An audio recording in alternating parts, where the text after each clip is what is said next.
때만 오면 온 방을 돌아다니며 어지럽히는 7살 소년이 있었습니다. 그 소년은 누구도 막을 수가 없었습니다.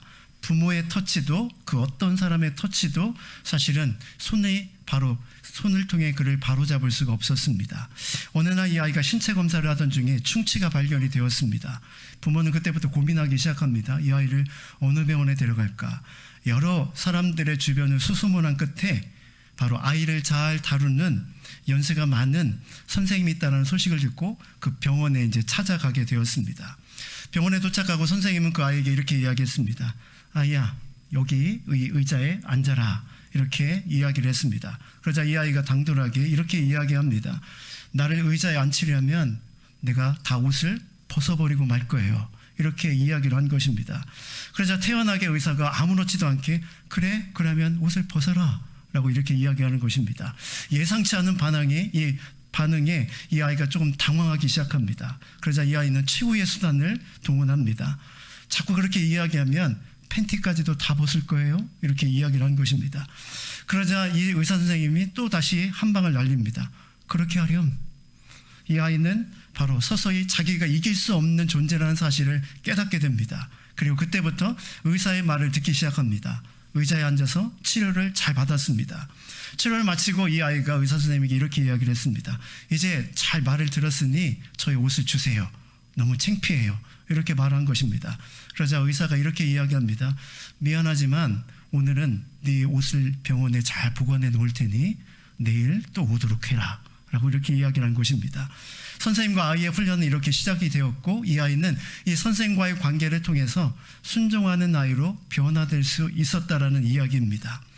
백화점이나 공공장소에서 갈 때마다 엄마를 졸라대고 그때마다 옷 벗는 쇼를 통해 자신의 의견을 관철시키던 이 아이는 그렇게 그 못된 버릇이 고쳐지게 되었던 것이죠. 여러분, 아마도 이 세상을 살아가면서 가장 힘든 게 있다면 그것은 내가 틀렸습니다. 자신의 잘못을 인정하는 것이 세상을 살아가면서 우리가 가장 힘든 일이 아닐까 그런 생각을 하게 됩니다. 어린아이부터 시작해서 노년에 이르기까지 자신의 잘못을 인정하는 것 결코 쉽지 않다는 것이죠. 죄로 물든 인간은 뻔히 틀린 것을 알면서도 끝까지 자신의 죄를 인정하지 않습니다. 최선을 다해 변명을 하고 변명해도 안 되는 그런 상황이 도래했을 때 그때에도 죄송합니다라고 말하기보다 정치인들이 쓰는 가장 유행어처럼 유감입니다라는 말로 자신의 죄를 합리화하는 그런 모습을 보게 됩니다. 반대로요, 진실한 사람은 불의 앞에서 당당하죠. 아닌 것은 아니라고 말합니다. 자신이 잘못되었다면 잘못을 그대로 인정합니다. 이것이 바로 진짜 진실한 사람의 모습이죠. 여러분, 성숙이라는 것은 완벽해서 성숙이 아니라 성경적인 성숙은 자신의 잘못을 깨닫고 그리고 하나님 앞에 회개하고 변화에 힘쓰는 것이 성숙입니다. 이 땅 가운데 완벽한 존재는 없기에 우리는 자신의 잘못을 늘 깨닫고 돌이켜 하나님의 그 가운데 걸어가는 삶을 살 수밖에 없는 것이죠. 우리가 계속해서 히브리서를 통해서 믿음의 사람들의 삶을 살펴보았지만 완벽한 사람은 단 한 사람도 없습니다. 하나님께서 그의 영혼을 어떻게 만지셔서 그의 영혼을 변화시켜 나가시는지 하나님의 위대한 손길만이 바로 그 속에 들어있는 것을 보게 되죠. 히브리서 11장에 나오는 위대한 믿음의 사람들이 주인공이 아니라 사실은 그들을 만들어 가시는 하나님, 그 하나님의 역사가 진짜 메시지인 것을 우리가 확인할 수가 있습니다. 우리가 지난주까지 아브라함의 인생을 살펴봤는데요, 오늘은 그 다음의 사람, 또 다른 사람 이삭의 삶을 함께 살펴보고자 합니다. 여러분, 이삭하면 딱 떠오르는 단어 하나가 있죠. 그게 뭐죠? 순종하는 이삭. 바로 우리는 이삭하면 떠오르는 가장 대표적인 이삭의 믿음의 특징을 순종이라고 말할 수 있습니다. 근데 여러분, 오늘 우리가 읽은 이 히브리서, 이삭에 대한 믿음에 대해서 이야기하는 히브리서는 좀 다른 관점에서 이삭의 믿음을 우리에게 이야기해 주고 있습니다. 우리 20절로 한번 다시 한번 돌아가 볼까요? 같이 읽습니다. 시작.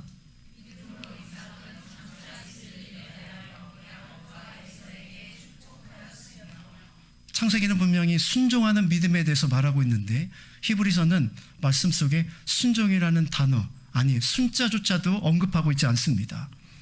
도대체 이 이삭의 삶에 왜 순종을 빼놓고 그가 했던 에서와 야곱에 대한 축복에 대한 이야기만이 바로 이 히브리서는 주목할까? 우리는 이것에 또한 의문을 품게 되는 것이죠. 그러나 여러분, 오늘 이 이삭의 축복 속에 또 들어있는 순종이라는 믿음의 키워드를 통해서 이삭이 했던 이 믿음의 행동을 살펴보고, 그리고 이삭의 전 인생을 통해서 그가 어떤 삶을 살았는지를 한번 살펴보므로 우리가 오늘 우리에게 주시는 하나님의 말씀을 함께 좀 살펴보고자 합니다. 여러분, 이삭의 아버지는 누구죠? 유명한 아브라함입니다. 이삭의 아들은 유명한 야곱이죠. 이삭은 아브라함과 야곱 사이에 끼어 있는 그런 인물입니다. 여러분, 아브라함처럼 믿음을 개척한 사람도 아니고 야곱처럼 드라마틱한 변화를 체험한 사람도 아닙니다. 사실 이삭의 삶은 굉장히 평범하죠. 분량으로도 보면요, 아브라함은 창세기에 무려 15장에 걸쳐서 등장합니다. 야곱은 그보다 더 많은 18장에 걸쳐서 등장하죠. 반면에 이삭은, 오늘 우리가 살펴보는 이삭은 2장에서 3장 정도 걸쳐서 이야기되어집니다. 그것도 이삭의 삶 자체만을 다룬 것은 거의 한 장밖에 없습니다. 반은 아버지와 연결해서, 반은 야곱과 연결해서 언급되어질 뿐 이삭의 삶에 대해서 구체적으로 많은 것을 다루고 있지 않다라는 것입니다. 어떻게 보면 믿음의 개척자인 아브라함과 믿음의 놀라운 변화를 체험한 그 사이에 끼어서 그 중간에 연결고리처럼 보여지는 인물이 바로 이삭이라는 인물이라는 것입니다. 그러나 여러분, 인생이라는 것이요, 분량으로만 따질 수 없는 것이 있습니다. 많이 쓰여졌다고 해서 그 사람이 중요한 사람이 아니라, 적게 쓰여졌다고 해서 덜 중요한 사람이 아니라 각각의 인생에 다 중요한 의미가 있다는 것이죠. 여러분, 그러면 이삭은 어떤 의미의 인생을 살았을까요? 사실 이삭은요, 아브라함이 25년 동안 기다렸다가 기도의 응답으로 낳은 아들이 바로 이삭입니다.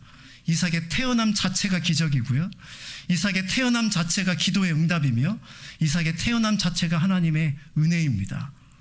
그는 하나님의 은혜의 산 증인입니다. 그가 무엇을 해서가 아니라 그의 인생 자체가 하나님의 기적과 응답의 약속이라는 것입니다. 이런 믿음의 가정에서 이삭은 태어나자마자 하나님의 은혜 가운데 태어났고, 믿음의 가정에서 부모의 풍성한 사랑을 받으며 믿음으로 잘 자랐습니다. 가정에서 태어난 이 아이의 어린 시절은 정말로 멋진 믿음의 자녀로 성장했죠. 그 멋진 믿음의 자녀, 특별히 청소년기의 그의 믿음은 모리아산에서 정확하게 잘 보여줍니다. 우리가 지난주에 살펴본 대로 아버지가 자신을 죽이려고 하는 칼을 든 그 현장 속에서도 이삭은 그저 아버지에게 자신의 삶을 그려 내어놓죠. 여러분, 만약 여러분이 이삭이라면, 우리는 아브라함의 위대한 믿음만 우리가 살펴보지만 반대로 이삭의 입장이라면 어떨까요? 어느 날 갑자기 사랑하는 아버지가 자기에게 칼을 들이대는 이 끔찍한 현장 속에서 만약 여러분이 이삭이라면 어떤 반응을 보였겠습니까? 요즘 아이들 같으면 이렇게 하겠죠. 손을 딱 잡고, 내가 누구예요? 당신의 아들이 아닙니까? 아버지가 나이가 드시더니 이제 노망이 드셨나? 왜 나한테 이렇게 칼을 드는 겁니까? 이렇게 하며 사실은 손을 딱 잡고 아니면 뿌리치고 도망갔을 수도 있었을 것입니다. 아버지가 이제 하나님께 미쳤어, 광신도가 됐어, 이렇게 생각하면서 아버지를 비난할 수도 있었을 것입니다. 또 그렇게 하라고 지시하신 하나님을 바라보면서 제가 무슨 잘못을 했나요? 왜 저를 죽이려고 하십니까? 죽이라는 명령을 왜 내리셨습니까? 라고 신앙의 반항심을 보이며 믿음을 버리고 바로 그 집을 뛰쳐나갈 수도 있는 상황이었다는 것입니다. 그러나 여러분, 이삭은 어떻게 했죠?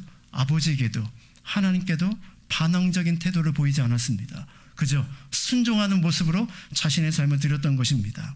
요즘식으로 바꿔보면요, 이삭은 청소년 시기에 말 그대로 모든 것을 갖춘 엄친아였습니다. 저런 아들, 저런 딸만 있었으면 얼마나 좋을까. 늘 부모가 부러워하는 남의 자식, 그 자식이 바로 이삭이었다는 것입니다. 믿음도 좋은데 사춘기도 안 겪고 잘 사춘기를 겪어서 항상 부모의 말을 잘 듣는 사람, 그 사람이 바로 이삭이었다는 것이죠. 여러분, 성경에 등장하는 이런 이삭의 모습은 우리에게 무엇을 보여줄까요? 그것은 단지 이삭의 삶뿐만이 아니라 장차 오실 메시아이신 예수 그리스도의 모습을 상징적으로 보여주고 있는 것입니다. 아버지 뜻에 순종하여 복종하며 죽기까지 자신을 십자가에서 드렸던 예수 그리스도, 그 예수 그리스도의 놀라운 사랑의 바로 표본이 바로 먼저 등장한 이삭의 모습을 통해서 확인할 수 있는 것이죠. 모리아산에서요, 아브라함의 행동만 나올 뿐 이삭이 어떤 언급을 했는지조차 성경은 기록하고 있지 않습니다. 만약 이삭이 말을 했다면 이런 말을 하지 않았을까요? 나의 원대로 마옵시고 아버지의 뜻대로 되기를 원합니다. 예수님이 겟세마네 동산에 드렸던 이 말을 아버지 아브라함에게 하지 않았을까요?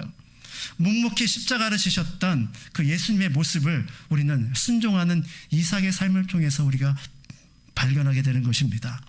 이삭의 믿음은 이렇게 순종하는 믿음으로, 멋진 믿음으로 자랐던 것이죠. 하나님의 뜻을 알고 분별하는 것에 만족하는 것이 아니라 그 뜻에 자신의 삶을 맡기는 삶으로 드려지는 순종이 있었던 사람, 그 사람이 바로 이삭이었다는 것입니다. 그렇다면 여러분, 이삭이 어떻게 이런 삶을 살 수 있었을까요? 그가 성향적으로 온순하거나 반항적이지 않을 수도 있습니다. 그러나 여러분, 이삭이 가졌던 믿음의 핵심은 바로 하나님을 향한, 그리고 아버지를 향한 신뢰에 있습니다. 하나님의 말씀에 또 아버지의 뜻에 언제 순종할 수 있습니까? 말씀하신 그분을 신뢰할 때만 우리는 온전히 그 말씀에 순종할 수 있는 것이죠.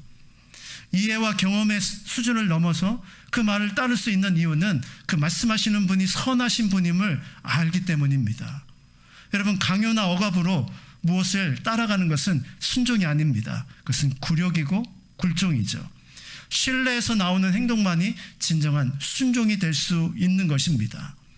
모리아산뿐만이 아니라 그의 인생의 전반에 그는 순종의 태도들이 계속해서 연이어 등장합니다. 40이 되도록 그는 결혼을 하지 못했습니다. 그래도 그는 묵묵히 하나님의 때를 기다립니다. 기도하면서 말이죠. 성경에서 이삭의 모습은 끊임없이 들판에 나가 묵상하며 기도하는 모습으로 등장합니다. 하나님의 때를 기다리는 것이죠. 결혼하는 그 순간에도 바로 그는 기도함으로 결혼을 하고, 결혼한 후에 한참 동안 결혼한 후에도 자녀가 없었습니다. 그때도 또다시 그는 하나님 앞에 엎드려 기도합니다. 그랄의 목자와 다툼이 생겨서 우물을 파고 빼앗기는 그 순간 속에서도 다시 그는 또 다른 우물을 팔 뿐 그들과 다투거나 싸우지 않는 모습을 보게 되죠. 여러분, 이런 이삭의 모습을 현대로 한번 바꿔보면 이런 사람이 현대에서 살아갈 수 있을까요? 이삭의 모습은 우리 눈에 보면 자신감이 없고 어떤 문제를 회피하고 소극적으로 보이는 나약한 모습처럼 사실은 보여집니다. 그러나 여러분, 이삭이 과연 나약해서 이런 문제 앞에서 자꾸만 아무것도 하지 않고 모든 것을 내려놓았을까요? 결코 그렇지 않습니다. 그렇게 생각하면 오해라는 말이죠. 이삭의 아버지가 누구라고요? 아브라함입니다. 아브라함은 힘 있는 사람이었죠. 그의 집안에 318명의 군사가 있는 사람이었습니다. 문제가 생기면요, 어느 정도 무력을 통해서 문제를 해결할 수 있는 힘이 바로 그의 아들 이삭에게도 엄연히 있었다는 것입니다. 그러나 그는 이 모든 문제 속에 자신의 무력을 쓰지 않았습니다. 그가 그렇게 할 수 있었던 이유는 이 모든 일을 행하시는 하나님의 주권을 바라보았기 때문이죠. 세상을 살아가면서요, 지고는 못 사는 사람이 있습니다. 반드시 자신의 뜻대로 해야 하고 내가 이겨야 된다는 승부 욕심을 가지고 있는 사람이 있죠. 물론 이런 사람이 세상에서 큰 일을 이루기도 합니다. 그런 입장에서 보면 이삭은 경쟁하기를 싫어하고 다 빼앗기고 다 나누어주는 연약한 사람처럼 보이지만 여러분, 그렇지 않습니다. 이렇게 하나님을 신뢰함으로 하나님께 맡겼을 때 그의 인생에 어떤 열매가 맺혀졌습니까? 성경에 보니까 그의 농사를 지어 몇 배를? 100배를 거두었다라고 이렇게 기록하고 있습니다. 그의 힘으로 모든 것을 해결하려고 하지 않고 하나님 앞에 모든 것을 의지하여 맡겼을 때 하나님께서는 그의 인생에 형통함과 순탄한 길을 허락하신 것입니다. 아비멜렉과의 다툼이 있었지만 그때도 그것을 자신의 권리를 내려놓았을 때 결국 아비멜렉이 하나님이 과연 당신과 함께하는 것을 내가 알았습니다. 우리와 언약을 맺읍시다 라고 하며 오히려 그 앞에 엎드리는 모습을 우리가 발견하게 됩니다. 이삭은 이런 모든 상황 속에서 하나님을 신뢰함으로 끝까지 하나님을 바라보고 순종함으로 그렇게 자신의 문제를 해결해 나가는 모습을 우리에게 보여줍니다. 여러분, 하나님을 신뢰하는 사람은 호들갑 떨지 않습니다. 급한 상황에서도 매우 침착하죠. 왜냐하면 하나님의 일하심이 자신의 삶 가운데 있음을 그는 믿기 때문입니다. 세상적인 관점에서 보면 말이 안 되지만 하나님을 신뢰하는 사람들은 하나님께 주시는 모든 것들을 맡기며 겸손히 하나님의 때를 기다릴 줄 아는 사람, 그 사람이 이삭이 보여주는 순종하는 믿음의 특징이라는 것이죠. 시편 55편 22절에 보면 이런 말씀이 있습니다. 말씀 한번 가까이 같이 한번 볼까요? 시작.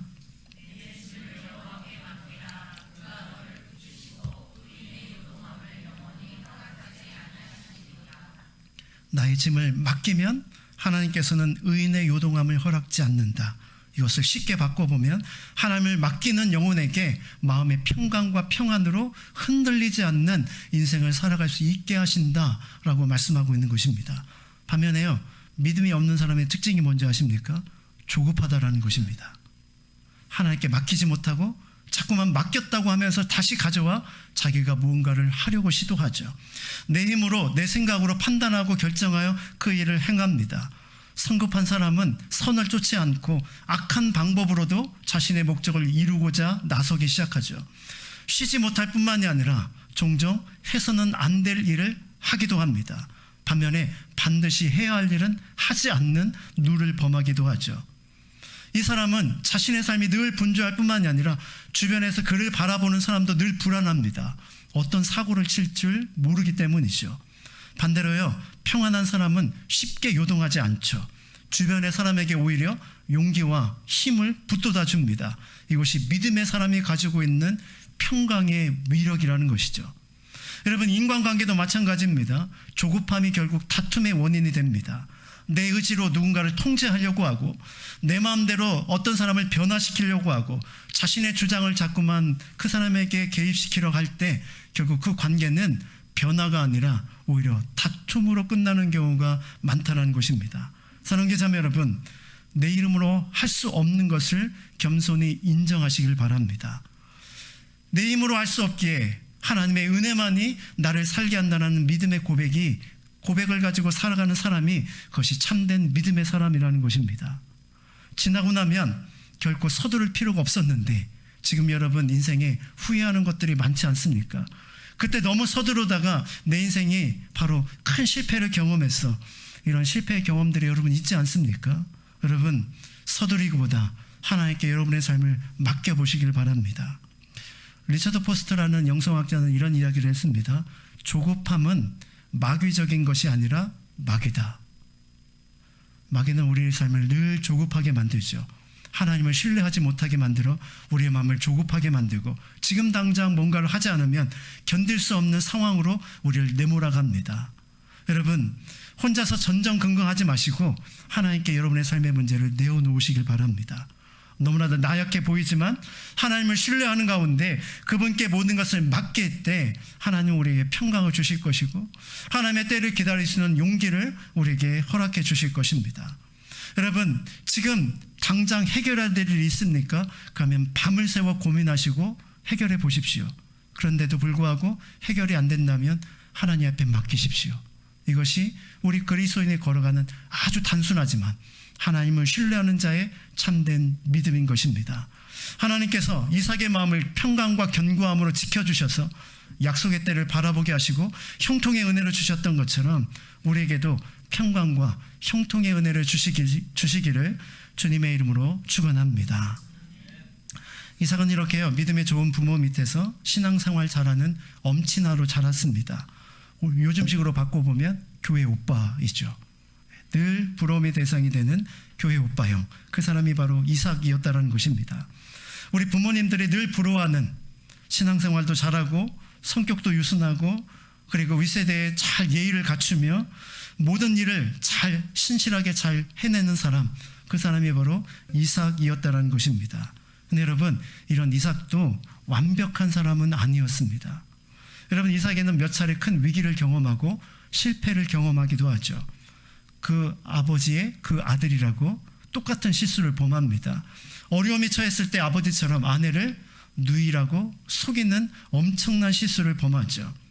이것이 바로 전문 시절을 거쳐서 장년기에 보여주는 이삭의 모습입니다. 이삭은 전반적으로 큰 무리 없이 하나님의 인도하심을 따라 순종하는 삶을 살았지만 때로는 이런 넘어짐도 경험했다는 것입니다. 근데 여러분, 이삭의 인생 가운데 가장 큰 위기는 유년 시절, 장년기가 아니라 노년 시절에 찾아왔습니다. 불행하게도 이삭은 점점 영적인 분별력을 노년 시절에 잃어가기 시작했습니다. 분별력을 잃어가는 그의 모습은 가장 단적으로 자녀들과의 관계 속에서 그대로 드러납니다. 하나님은 바로 이삭에게 에서와 야곱이라는 쌍둥이 자녀를 주셨죠. 문제는 두 아들에 대한 사랑이 삐뚤어지기 시작했다는 것입니다. 이삭은 두 아들 중에 누구를 더 사랑했죠? 첫 번째 아들이었던 에서를 사랑하고, 어머니 리브가는 두 번째 아들 야곱을 사랑했습니다. 이 엇갈린 사랑이 가정 안에서 기형적인 형태의 모습으로 드러나기 시작한 것입니다. 인간적으로 보면요, 에서는 장자일 뿐만이 아니라 강하고 야성적인 사내 중의 사내였습니다. 쉽게 표현해 보면요, 신앙을 제외하고 가장 완벽한 인물이 에서였다는 것입니다. 이삭이 갖지 못한 면을 에서는 가지고 있었죠. 이삭은 굉장히 온순하고 순종적인 사람이지 않습니까? 그래서 그런지 자신과 성격이 반대인 에서를 아마 좋아했던 것처럼 보입니다. 자신이 가지지 못한 것을 가지고 있는 에서를 부러워하기도 하면서 그 아들을 사랑했던 것이죠. 그리고 에서가 이삭의 사랑을 듬뿍 받았던 진짜 또 하나의 이유가 있습니다. 이삭의 노년의 가장 큰 기쁨이 뭐였냐면 고기 먹는 거였거든요. 근데 이 에서가 사냥을 해서 그 고기를 가져다가 항상 요리를 해서 아버지의 마음을 기쁘게 했습니다. 이것이 어떻게 보면 노년에 바로 이 이삭의 큰 기쁨 중에 하나였죠. 성격도 좋은데다가 자신의 마음을 알아 척척 먹을 것을 가져다 주는 이 에서가 얼마나 자신에게 기쁘겠습니까? 반면에요, 소심하고 활동적이지 못하며 집안을 벗어나지 못하는 야곱은 바로 그의 눈밖에 있는 자녀였습니다. 성경은 끊임없이 야곱보다 에서를 더 사랑했다라는 표현으로 그의 모습을 비춰주고 있죠. 이삭의 아내 리브가는 달랐습니다. 리브가는 오히려 남편과 다르게 그녀는 오히려 활동적이고 적극적인 여성이었지만 오히려 집안에서 머물며 자신의 삶을 잘 도와주는 야곱을 더 사랑했습니다. 한편으로 보면 장남에 비해서 부족한 것이 많은 야곱에게 더 애착을 느꼈는지도 모르겠습니다. 이런 엇갈린 사랑이 결국 어떤 사단을 낳습니까? 나중에 하나님이 개입하시지 않았으면 끔찍하게 벌어질, 결국 형제가 형제를 죽일 수밖에 없는 상황이 벌어지고 마는 것을 보게 됩니다. 만약 하나님의 간섭하심이 없었으면 바로 이 이삭의 가정은 아담의 가정의 두 번째 판이 되어버리고 말았을 것입니다. 여러분, 이런 모습이 바로 분별력을 잃어가는 야곱의 가정에 나타났던 모습이었던 것을 보게 되죠. 여러분, 이런 모습은 우리 가정에서도 흔히 반복이 되어집니다. 오늘 예배를 드리는 여러분 중에 바로 이런 피해자가 있을 것이고 이런 가해자도 있을 것입니다. 우리 안에 믿음의 분별력을 잃어버릴 때 우리 안에 이런 잘못된 행동들이 우리 가정을 병들게 만들 수 있다는 것입니다. 근데 여러분, 이런 그냥 단순한 심리적인 스토리가 아니라 이삭과 리브가의 엇갈린 사랑 이면에는 순종이라는 아주 중요한 믿음의 키워드가 숨어 있습니다. 여러분, 리브가가 야곱을 에서보다 더 사랑한 이유가 무엇이었을까요? 단지 아버지의 사랑을 덜 받는 그것 때문에, 아들에 대한 애착 때문에 그랬을까요? 아닙니다. 리브가가 야곱을 더 사랑했던 이유는 하나님이 주시는 약속 때문이었죠. 리브가가 임신했을 때 바로 하나님께서 그에게 주신 말씀이 있었습니다. 창세기 25장 23절에 보면 바로 하나님이 주신 말씀이 있죠. 우리 같이 한번 읽어볼까요? 시작.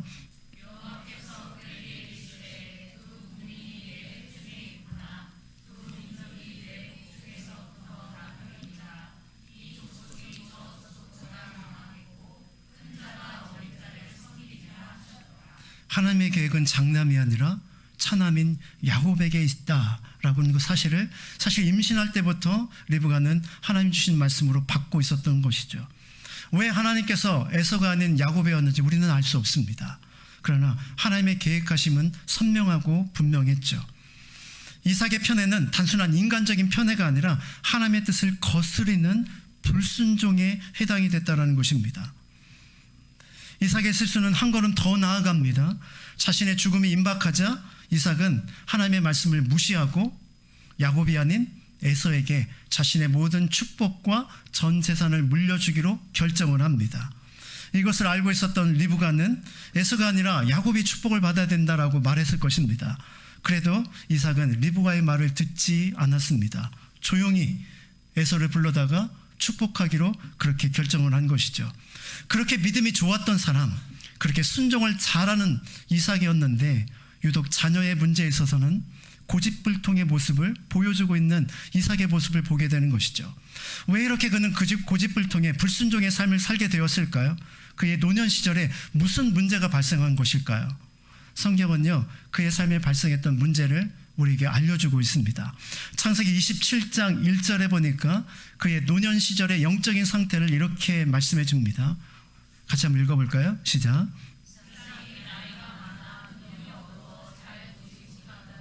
이삭이 나이가 많아 눈이 어두워 잘 보지 못하였더니.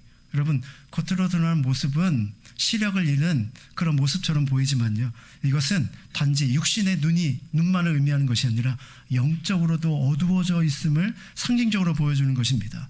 그것이 가장 대표적으로 사무엘상 3장 2절에 엘리가 동일한 표현이 나오죠. 눈이 점점 어두워가서 잘 보지 못하는 그때에. 사사기의 마지막 사사였던 엘리는 영적으로 둔감해지기 시작하고 하나님의 말씀을 듣지 못했습니다. 그래서 자녀들을 양육하는 데 실패했고, 그리고 끔찍한 이스라엘 백성의 위기를 가져다 오죠. 결국 영적으로 어두워진 그의 삶에 나오는 결과물들을 우리에게 보여주고 있는 것입니다. 여러분, 야곱이 아닌 에서를 끝까지 축복하려고 했던 이 이삭의 모습 속에 보여지는 영적으로 어두워진 모습이 바로 그 가정에 있었음을 우리에게 보여주고 있는 것이죠. 리브가는 결국 야곱을 변장시켜서 야곱에게 축복을 받게 합니다. 여러분, 이런 모습 속에서 우리가 보여주는 또 다른 삐뚤어진 모습들은 무엇입니까? 여러분, 가정 안에서 남편보다 아내들이 신앙이 더 좋을 때가 있습니다. 이럴 때 아내들이 남편을 영적으로 잘 이끌어 가야 하는데, 이때 남편들이 아내의 말을 잘 듣지 않을 때도 있다는 것입니다. 마치 이삭이 그와 같았다는 것이죠.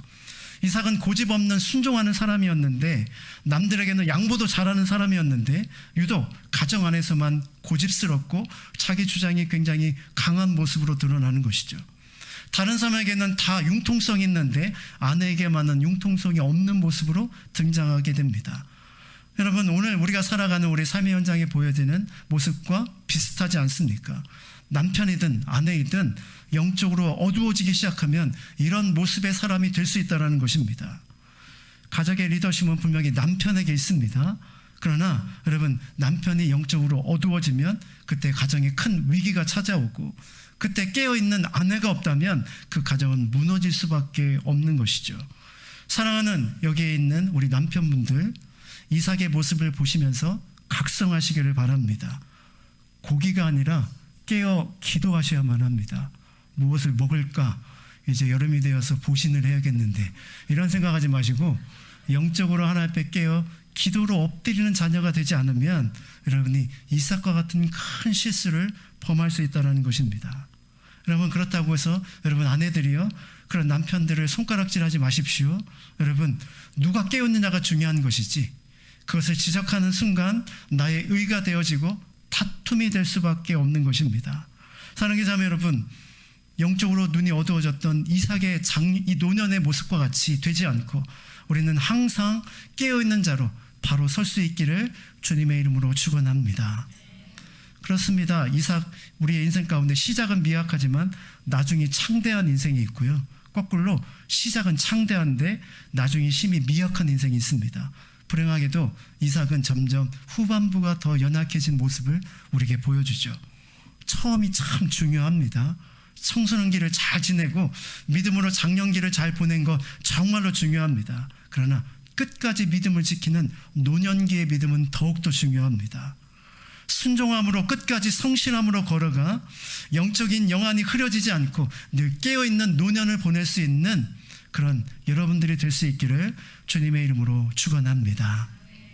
이삭은 이렇게 끝까지 고집을 부렸습니다. 리브가는 그런 이삭을 꺾을 수 없었습니다. 그래서 그는 이삭을 속이기로 결정을 합니다.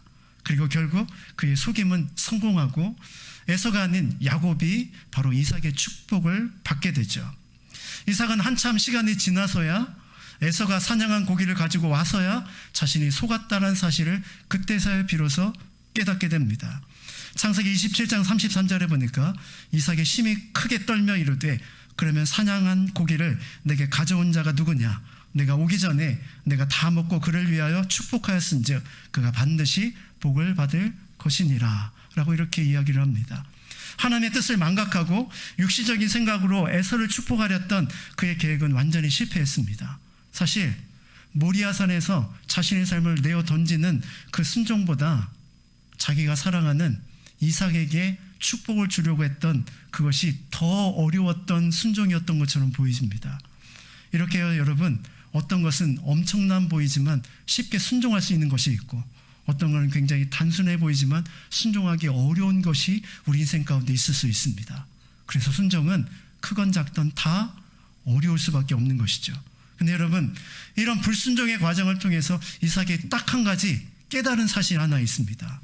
결국 모든 것이 하나님의 뜻대로만 성취된다는 것입니다. 자신이 모든 방법을 동원해서 에서를 축복하고자 했지만 결국 그 모든 계획은 숲으로 돌아가고 자신의 계획은 다 실패하고 하나님이 처음 세웠던 계획이 온전히 성취되는 것을 보게 되죠. 궁극적으로 하나님의 일만이 온전히 이루어진다는 사실을 그때에서야 바로 이삭은 깨닫게 된 것입니다. 그때 이삭은 자신의 삶의 큰 깨달음을 깨닫게 되죠. 그는 크게 두려워하면서 그때부터 다시 한번 믿음의 결단을 하기 시작합니다. 잠언 19장 21절 사람의 마음에는 많은 계획이 있어도 오직 여호와의 뜻이 완전히 서리라. 여러분, 그래서 하나님의 뜻을 분별하는 것이 필요합니다. 아무리 분주하고 아무리 내가 열심히 달려가도 하나님의 뜻과 일치하지 않으면 그것은 절대로 이루어지지 않기 때문이죠. 이삭은 그때서 비로소 자신의 고집을 꺾습니다. 그리고 하나님의 계획 앞에 무릎을 꿇기 시작합니다. 여러분, 믿음이 무엇입니까? 내가 가지고 있는 고집을 꺾는 것입니다. 하나님의 섭리를 받아들이는 것, 그것이 바로 믿음이죠. 이삭에게 보여지는 또 다른 믿음의 측면이 바로 이것이라는 것입니다. 실제로요, 창세기에 보면 이삭이 야곱을 축복하는 장면이 나옵니다. 놀랍게도 첫 번째 장면은 야곱인지 모르고 에서인 줄 알고 축복하죠. 창세기 27장 29절에 그의 축복하는 장면이 이렇게 기록되어 있습니다. 같이 한번 읽어보겠습니다. 시작.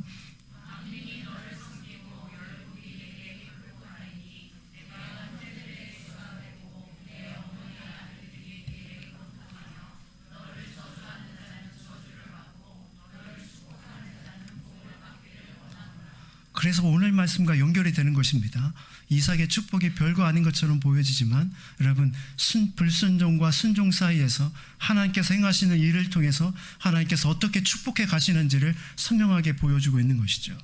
야곱의 축복은 참 놀랐습니다. 열국이 되게 굴복할 것이다. 여러분, 나라도 없는 이삭이 무슨 야곱에게 열국을 물려줄 수 있겠습니까? 그러나 그는 믿음으로 하나님을 바라보며 하나님께서 행하실 놀라운 일들을 지금 야곱에게 선포해주고 있는 것입니다. 물론 야곱이 아니라 누군 줄 알고? 이삭인 줄 알고 그렇게 했죠. 하나님께서는 이 모든 것들을 섭리 가운데 바꾸어 주셨죠. 그리고 나중에 바로 자신의 잘못을 깨닫게 되고 분노케 된 에서를 피해서 야곱을 삼촌 이 라반 집으로 보낼 때 바로 이 이삭은 다시 야곱을 부릅니다. 그리고 진짜 두 번째 축복을 그에게 해주죠. 창세기 28장 1절부터 4절 말씀입니다. 저와 여러분이 한 절씩 좀 교독하도록 하겠습니다. 이삭이 야곱을 불러 그에게 축복하고 또 당부하여 이르되 너는 가나안 사람의 딸들 중에서 아내를 맞이하지 말고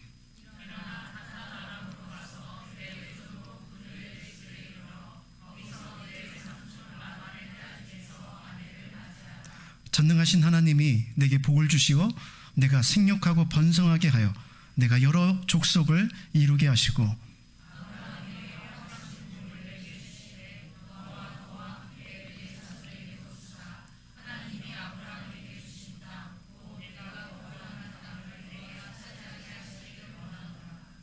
이삭은 믿음으로 약속의 땅을 바라보았고 아브라함에게 아버지에게 주신 약속이 바로 이 야곱을 통해서 그의 후손들을 통해서 성취될 것을 믿었습니다. 그래서 이런 위대한 믿음의 축복의 약속을 그에게 준 것이죠. 아직 현실적으로 아브라함 때와 달라진 것은 단 하나도 없었습니다. 그러나 자신의 태어남이 기적이었고 살아온 과정이 하나님의 은혜였으며 결국 하나님의 뜻이 성취된다는 사실을 자신의 불순종을 통해서 깨닫게 된 그는 이제 담대히 믿음으로 선포할 수 있었죠.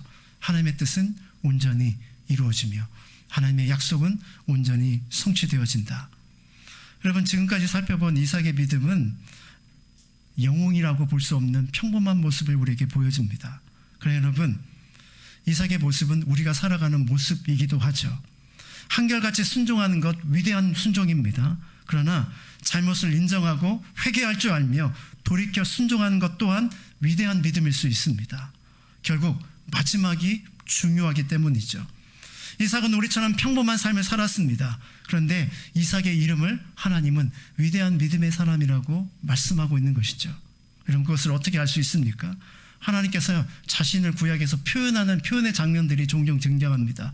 그때 계속해서 반복하여 나오는 그런 구절이 있죠. 나는 아브라함과 야곱의 하나님이다가 아니라 나는 아브라함과 이삭과 야곱의 하나님이다. 우리는 위대한 믿음의 개척자였던 아브라함과 드라마틱한 인생을 살아갔던 야곱의 인생을 동경하지만, 그러나 하나님은 평범한 인생을 살아가지만 불순종을 통해서 깨닫고 다시 돌이켜 순종하는 순종의 마침표를 찍은 이삭의 믿음 또한 그들과 비견될 만큼 위대한 믿음이다 라고 우리에게 도전해주고 있는 것이죠. 이제 말씀의 결론을 내리길 원합니다. 이삭의 삶은 한마디로 순종함을 통해 형통의 삶을 살았던 삶인 것을 보게 됩니다.